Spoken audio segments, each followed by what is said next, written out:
इस news के प्रायोजक है I vision academy. 1st to 10th admission शुरू। 12 इमाम चौक, सोमवारपेठ, सोलापूर।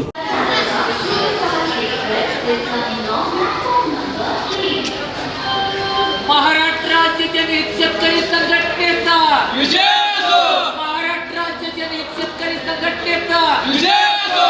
वयस्क तुम आगे बढ़ो, हम तुम्हारे साथ है। वयस्क तुम आगे बढ़ो, हम तुम्हारे साथ है। उसाला प्रतिटन 4000 रुपये दर, दिलाच पाहिजे, उसाला पहिली उचल 3500 रुपये, दिलाच पाहिजे, उसाला पहिली उचल 3500 रुपये, दिलाच पाहिजे। अरे कोण म्हणतंय देत नाही? घेतल्याशिवाय राहत नाही। मागण्या आमच्या मान्य करा, नाहीतर पुढच्या खाली करा। महाराष्ट्र राज्य जनहित शेतकरी संघटनेचा विजय असो। शेतकरी एकजुटीचा विजय असो। 15 दिवसाचा 15% व्याजासह रक्कम शेतकऱ्याच्या खात्यात, दिलाच पाहिजे, 15% व्याजासह रक्कम शेतकऱ्याच्या खात्यात जमा. दिलाच पाहिजे। अरे कोण म्हणतंय देत नाही? घेतल्याशिवाय राहत नाही। उसाला प्रतिटन 4000 रुपये दर, दिलाच पाहिजे, उसाला पहिली उचल 3500 रुपये. दिलाच पाहिजे। मी महाराष्ट्र राज्य जनहित शेतकरी संघटना संस्थापक अध्यक्ष प्रभाकर भैया देशमुख. माझ्या ह्या सोलापूर जिल्ह्यामध्ये सर्व साखर कारखाने चालू होऊन 1 महिना आणि 8 दिवस झाले, तरी पण काही कारखान्यांनी उसाचा दर जाहीर केलेला आहे आणि बऱ्याचशा कारखान्यांनी अद्याप उसाचा दर जाहीर केलेला नाही. ही दुर्दैवाची बाब आहे. माननीय कर्तव्यदक्ष जिल्हाधिकारी कुमार आशीर्वाद साहेबांनी 10 ते 12 दिवसाखाली सांगितलं होतं 30 तारखेच्या आत उसाचा दर जाहीर करावा कारखानदारांनी. साखर सहसंचालकांनी 1 नोव्हेंबरला मला पत्र दिलं होतं. आमचं 1 नोव्हेंबरला रस्ता रोको आंदोलन झालं जनहित शेतकरी संघटनेचं कुरुलच्या चौकात. त्याच्यानंतर त्यांनी लेखी कारखानदारांना आदेश केला साखर सहसंचालकांनी की उसाचा दर जाहीर करावा आणि जनहित शेतकरी संघटनेला कळवावं. परंतु दुर्दैवाची बाब अशी आहे की साखर सहसंचालक आष्टेकरसुद्धा हा भामटा पट्ट्या नुसता कागदी घोडे नाचवतो आणि शेतकऱ्यांना येड्यात काढून कारखानदाराची दया येते आष्टेकरला. आम्ही 1 महिन्यापासून वाट बघतोय. आष्टेकर साहेबांना मी स्वतः फोनवर बोललो की साहेब तुम्ही 1 महिन्याखाली नोटीस काढली, उसाचा दर जाहीर केला, मग कारखानदाराने दर जाहीर केला म्हणून त्यांच्यावर कुठली कारवाई केली ती मला लेखी द्या ना. ते साखर आयुक्ताकडे बोर्ड दाखवतात. मी म्हणलं तुम्ही काय पोस्टमन आहे काय? हातात घ्यायचं वरती पाठवायचं आणि 1.5 लाख पगार आहे तुम्हाला. आणि माझा शेतकरी कष्ट करून मारा लागला. कांद्याला भाव नाही, टमाट्याला भाव नाही, वांग्याला भाव नाही, केळीला भाव नाही. अशा अवस्थेत शेतकरी मरतोय. माझा उसाची बिलं 5-5, 8-8 महिने देत नाहीत कारखानदार.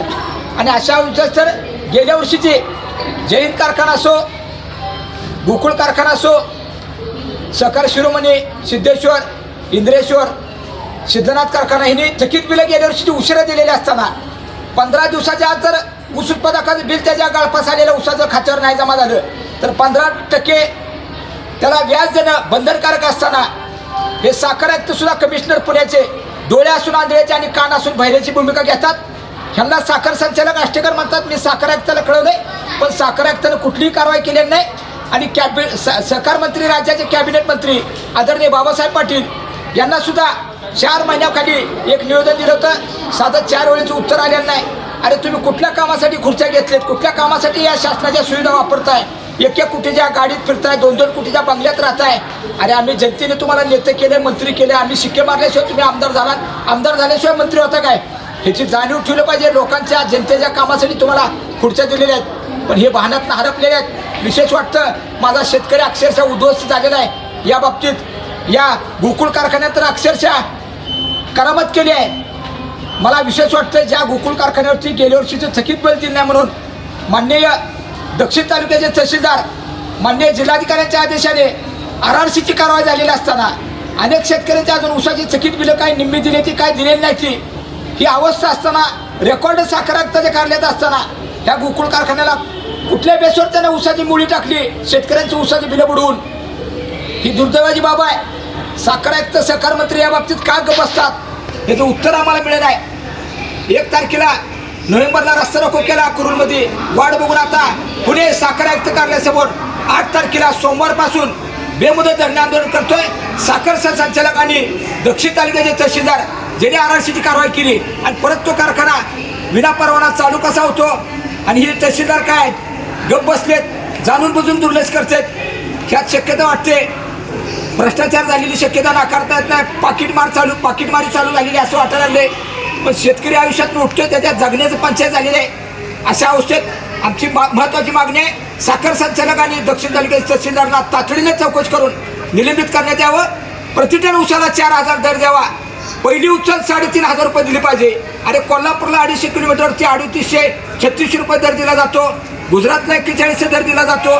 कर्नाटकला 4,000 दर दिला जातो. अरे त्या कोल्हापूरला कर्नाटकला काळ्या मातीत ऊस येतोय, आमच्या काही जिल्ह्यात पांढऱ्या मातीत ऊस येतोय काय? त्याला खत पाणी टाकलं नाही का माझ्या शेतकऱ्यानं? ती बरोबर नाही. तुम्ही 1 फुटीच्या गाडीत रुबाबमध्ये फिरता. माझ्या शेतकऱ्याचं अजून सायकलचं मार्गाड बदल होई नाही. त्यामुळे याला वाचा फोडण्यासाठी जनित शेतकरी संघटनेचे कार्यकर्ते आम्ही उद्या सोमवारी 8 तारखेला साखर आयुक्त कार्यालयासमोर बसून न्याय मिळेपर्यंत जाब विचारल्याशिवाय आम्ही गप्प बसणार नाही. आणि चालू 1 महिना झालं अजून बऱ्याच कारखान्यांनी ऊसाचं बिल खात्यावर जमा केलं नाही. 15 दिवसात ऊसाचं बिल जमा करणं बंधनकारक असताना तरीसुद्धा हे साखर आयुक्त कमिशनर का गप्प असतात?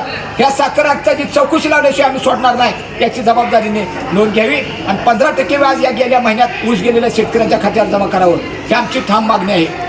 तुमच्या मुलांच्या यशासाठी सर्वोत्तम ठिकाण I vision academy. Tuition classes for 1st to 10th. सर्व विषयांची खात्रीशीर तयारी. प्रशस्त क्लासरूम्स, बसण्यासाठी बेंच, लिहिण्यासाठी ग्रीन बोर्डची सुविधा. इंग्लिश, गणित, विज्ञान आणि इतर विषयांसाठी तज्ज्ञ अनुभवी शिक्षक. आठवड्याला रिव्हिजन, महिन्यातून टेस्ट. फक्त 500 रुपयामध्ये सर्व विषयांचे ट्युशन सुरू. प्रत्येक विद्यार्थ्यांकडे वैयक्तिक लक्ष. आजच प्रवेश घ्या. I vision academy, 12 Imam Chowk, Somwarpeth, Solapur.